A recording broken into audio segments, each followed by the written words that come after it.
Como eu estava falando no slide, na gravação anterior, né, a teoria da asserção está ligada à questão das condições da ação. Então observem bem, a alegação da parte de que há um interesse de agir e uma legitimidade das partes é o que a gente chama de uma análise preliminar. Já a produção de prova, identificar a quem pertence o direito, é uma questão de mérito. Então, o juiz vai verificar se as condições da ação estão preenchidas, considerando verdadeiro aquilo que consta da inicial. Por isso o nome de asserção, ou se vocês preferirem, teoria da afirmação. Ou seja, as condições da ação vão ser apuradas em abstrato. O que é apurado em concreto pelo exame das provas é o mérito.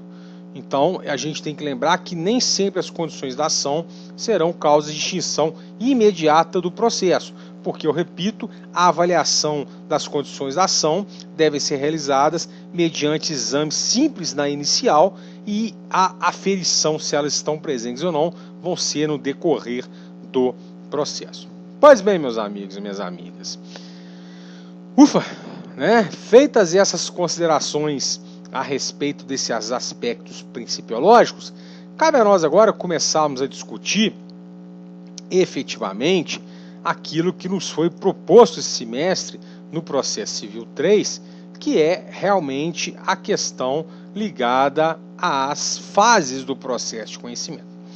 Pois bem, observem bem, já estabelecemos qual é a diferença entre processo e procedimento.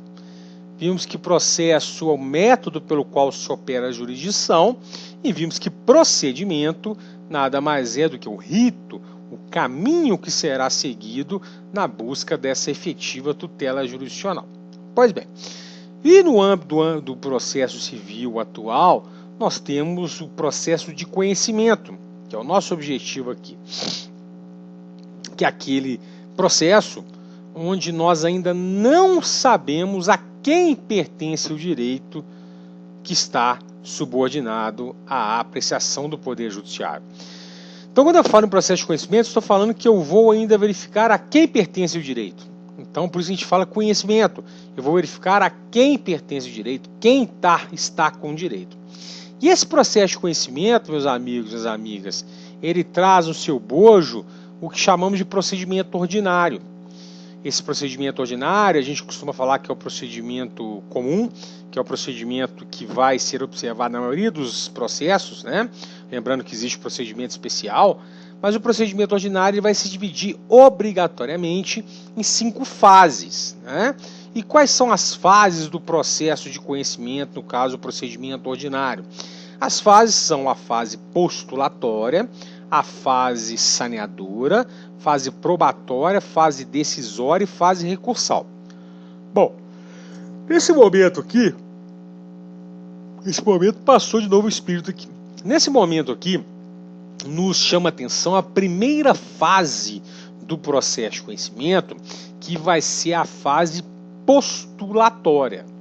De antemão, deixamos claro para os senhores mais uma vez que essa fase postulatória, que o próprio nome já fala, que é o ato de postular em juízo, é o ato de estar em juízo requerendo alguma coisa, traz no seu contexto a necessária observância de vários requisitos, dentre eles os chamados requisitos da petição inicial. Sim, quando eu falo em postular em juízo, eu estou falando que é o ato de provocar a jurisdição por intermédio de uma petição inicial. Então, o que é petição inicial? Petição inicial é o ato pelo qual se provoca o juiz. Vimos, salvo engano, no artigo 2º do CPC, que a jurisdição é inerte. Ela só vai agir se for devidamente provocada. E o ato de provocar o juiz para se manifestar no caso concreto, dá-se o nome de petição inicial. E, meu amigo, minha amiga, petição inicial é um ato de inteligência absurda.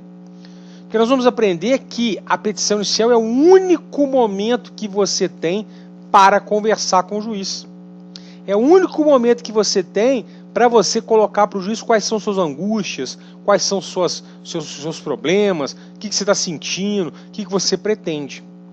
Eu me lembro, na época de colégio, a redação, todo mundo lembra de redação, né? A professora ou professor de redação ou de literatura ou gramática, não lembro, né? Falava com a gente sempre que a redação tinha introdução, desenvolvimento e conclusão. E a redação, para ela ter a sua coesão, para ela ter a sua razão de ser, aliás, para ter a razão de ser, ela tem que ser coesa. E ela tem que contar, fazer a introdução, o desenvolvimento e a conclusão. Então a petição inicial que nós vamos começar a trabalhar agora aqui, nada mais é do que o meio legal, de se provocar a jurisdição. Rafael, quem pode fazer a petição inicial? Bom, não precisamos nem falar, mas vamos repetir mais uma vez para a 10ª vez. Só o advogado, porque é o advogado que detém capacidade postulatória.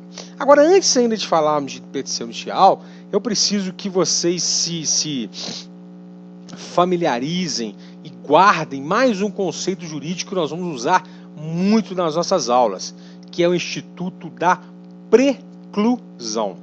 O que vem a ser preclusão? Preclusão é a perda do direito de exercer uma faculdade processual pelo seu não exercício no momento oportuno. Preclusão é a perda do direito de exercer uma faculdade processual pelo seu não exercício no momento oportuno. Observem bem, o que nós vamos ver no âmbito do processo civil ao longo desses seus 5 anos de faculdade é que o processo civil vai ser sempre uma sucessão de atos processuais. Sim, para que o juiz profira a decisão final, é necessário que essa cadeia de sucessão de atos processuais observe a forma prevista em lei e sempre observe um momento para ser praticado. Nós temos que ter em mente que processo não é comprar 1 quilo de carne, comprar um pedaço de pão, comprar uma peça de carro. Processo tem que se observar todos os requisitos previstos na legislação. E aí eu chamo a atenção para os senhores que cada ato processual tem um momento para ser realizado. Rafael, por que você está falando isso? Vou lhe dar um exemplo aqui da petição inicial. Seu cliente te procurou no seu escritório. Ele quer entrar com uma ação de indenização por danos morais por causa de um assédio moral sexual. Perfeito. O seu cliente vai chegar no seu escritório e falar assim, não, porque no dia da audiência eu vou falar com o juiz o que aconteceu. Não vai não. Sabe por que não vai? Porque o momento de você falar com o juiz é na petição inicial. O momento da parte conversar com o juiz, no caso o autor, é na petição inicial. O real nós vamos ver que é na contestação. Então, tudo que você quiser do Estado, juiz, tem que estar na petição inicial. Então, vou lhe dar um exemplo. Vamos supor que o cara bateu no meu carro, estragou a porta, o farol e a roda.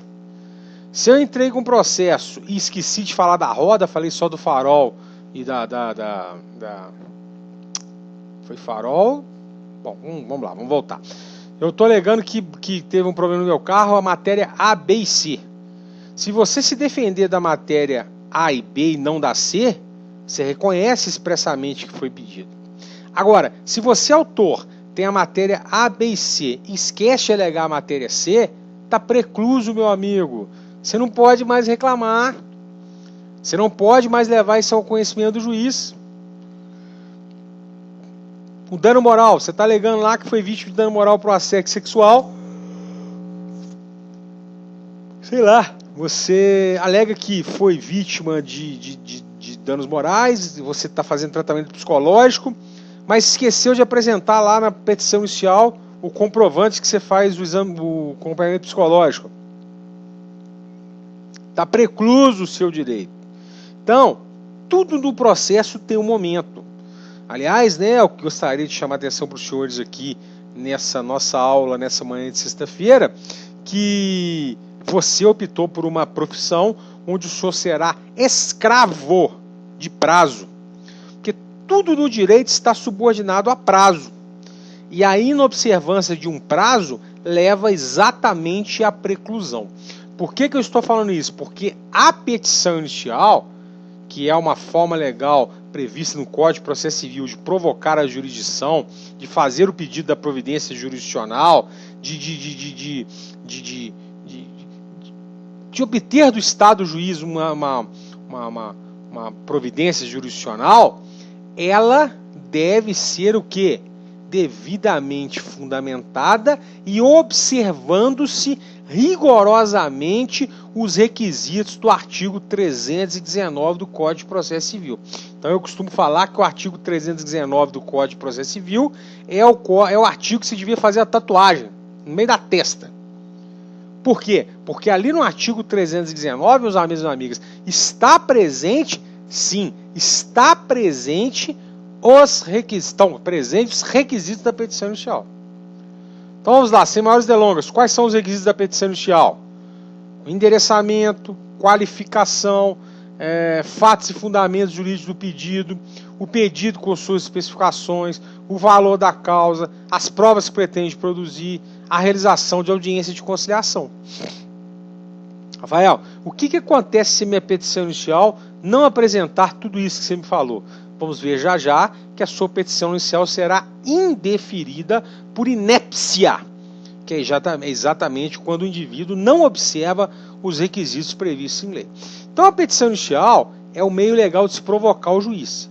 E quem vai fazer essa provocação é o advogado. O advogado, na hora que entra com o processo lá no fórum, é o que a gente chama de fazer a distribuição do processo, está inaugurado o processo. E aí vai entrar em cena o princípio do impulso oficial. Porque uma vez provocada a jurisdição, o juiz tem que se virar e dar a decisão. Se eu propus uma demanda, e nós combinamos no primeiro, segundo dia de aula, que quando eu falar entrar na justiça, eu acho meio vulgar, mas a título de didática, eu vou sempre usar essa palavra, entrar na justiça. Então, quando eu vou entrar na justiça, será através da petição inicial. E esse é o único momento para você conversar com o juiz. Então, é fundamental o quê? Você ter um bom advogado. Porque a petição inicial é o momento para contar a história, o que aconteceu, o que não aconteceu, e assim sucessivamente. Então, vamos lá, sem maiores delongas. A petição inicial traz para nós em seu bojo a observância rigorosa do artigo 319. O artigo 319 começa de forma imperativa falando que a petição inicial indicará o juízo ao qual é dirigida. Então, qual é o primeiro requisito da petição inicial? O endereçamento. Então, quando você vai propor uma demanda, você tem que saber qual é o juiz competente para você endereçar aquele juiz. Em comarcas como Barbacena, onde eu tenho mais de um juiz competente para análise da mesma matéria, a solução dá-se-á por intermédio da distribuição, que nada mais é do que uma espécie de sorteio, né? Eu não tenho como saber se meu processo vai ser distribuído para o juiz A, para o juiz B e para o juiz C. Far-se-á uma distribuição, né? E a pergunta é, suponhamos que eu sou casado com a minha esposa aqui em Barbacena, posso entrar com o meu divórcio lá na comarca de Mercês? Na comarca de Belo Horizonte? Na comarca de Uberlândia? Não, porque qual é o juiz competente? Barbacena. Por que, Rafael? Porque você aprendeu alguns semestres atrás aí, né? Aquela questão da competência em razão da matéria, a competência em razão da pessoa, prerrogativa de função. Você aprendeu muito bem. É aquela famosa história, né? Eu moro em Barbacena, meu carro está emplacado em Juiz de Fora, eu bati em Belo Horizonte, o cara que eu bati o carro mora em Recife. Qual é o juiz competente? A gente aprendeu muitas vezes, eu for o domicílio do réu, dependendo do caso vai ser da situação da coisa, mas fato é que você tem sempre que estar observando esse endereçamento, que é o primeiro requisito da petição inicial, que vai ser o endereçamento. Rafael, uma pergunta, pois não, qual é a pergunta? Vamos supor que aqui em Barbacena, são 3 juízes cíveis. Vamos lá para o juizado especial, são 2 juízes. O doutor Alanir no primeiro JD e o doutor Augusto no segundo JD. Suponhamos que eu fiquei sabendo que o doutor Alanir e o doutor Augusto têm um posicionamento mais liberal. Suponhamos que o doutor Augusto tem um posicionamento de o valor de uma indenização por danos morais, um valor maior. Tem como eu direcionar o processo para ele só por causa disso? Claro que não. Por quê? Porque na hora que você entra com o processo, far-se-á uma distribuição. 50% de chance para cair para ele, mas 50% de chance para cair para o outro juiz, que é o doutor Alani. E se eu entrei com o processo e desisti, entrei de novo para ir para o outro processo, para ir para o outro juiz? Quando a gente fala cair para o juiz, é distribuir, né? Se você fizer isso, infelizmente, o processo vai ser extinto por litispendência. ou então o juiz vai remeter para o juiz competente em virtude dele ser prevento. Né? O juiz que primeiro recebeu a petição, o juiz que primeiro analisou a petição, que vai ser o competente para o julgamento daquela causa. Então não tem como burlar. Não tem como burlar isso. Né? Você já imaginou o que o presidente Lula deve ter feito para tirar o processo das mãos do Sérgio Moro? Mas não tem jeito, por quê? Juiz natural. Então, primeiro requisito da petição inicial, o endereçamento. Professor, eu gostaria de lembrar melhor isso. Sim, basta você pegar o CPC, dar uma olhada nos artigos pretéritos aí, para você observar essa questão relacionada à competência. Segundo requisito da petição inicial é a qualificação. Né? Olha que interessante, o Código de Processo Civil, ele determina que devem estar qualificados o autor e o réu. Eu chamo a atenção mais uma vez, uma regressão, para a gente lembrar que no Brasil adota-se a teoria angular, aliás, triangular. Eu tenho o autor, juiz e réu. O autor tem que estar qualificado e o réu também. Então eu tenho que mostrar na minha petição inicial, desde já, nome, prenome, estado civil, se o cara está em união estável ou não, profissão, CPF, identidade, e-mail, domicílio e residência do autor e do réu. Muito bem, então imaginamos eu, Rafael, entrando com a ação contra o Piolho. Eu sei que eu, Rafael, sou brasileiro, casado, nascido no dia tal, CPF tal, residente na rua tal. E eu sei que o cara bateu no meu carro chama-se Piolho. Não sei o nome dele completo, mas sei onde ele mora. Eu posso propor ação contra o Piolho e pedir ao juiz que, ao fazer a citação, o oficial de justiça certifique quem é o Piolho? Perfeito, pode acontecer. Porque se eu não tiver condições de identificar, de apresentar essas informações, o mesmo artigo 319, no parágrafo 1º, fala que pode a parte requerer diligências ao juiz no sentido de identificar quem é o réu. Agora, se bateram no meu carro, eu não sei quem é, não sei o nome, o juiz não tem como adivinhar. O juiz não tem a bola de cristal. Não tem a bola de cristal. E se ele não tem a bola de cristal, o seu processo não vai prosseguir. Porque você tem que ter pelo menos condições mínimas de identificar quem é o réu.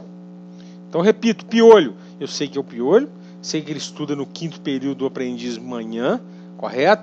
E pronto, eu já posso pedir ao juiz simplesmente o quê? Diligências para identificar quem seja o Piolho. Perfeito? Então, repetindo, quais são os 2 primeiros requisitos da petição inicial? O juiz a que é dirigida, nome, prenome, estado civil, se o cara está em união estável ou não, profissão, CPF, identidade, e-mail, domicílio, residência do autor da herança. Lembrando mais uma vez, se você não tiver como saber esses dados do réu, você pode pedir ao juiz que tome diligências neste sentido. Correto, pessoal? Bom, vamos lá. Qual o outro requisito da petição inicial? Bom, o próximo requisito da petição inicial fica para a nossa aula, porque vamos atender aqui ao que a coordenação pediu para as aulas não ficarem muito cansativas. Então já chegamos aqui a quase 40 minutos. Eu vou dar por encerrado hoje. Tá bom? Muito obrigado pela presença dos senhores. Estão me devendo um feedback, tá? Ninguém me mandou um zap a respeito de se está entendendo, se está indo bem, se não está indo bem, se está devagar, se está rápido. Então, eu preciso desse feedback, tá bom, meus amigos? Um ótimo final de semana para vocês e até semana que vem. Fui, um abraço!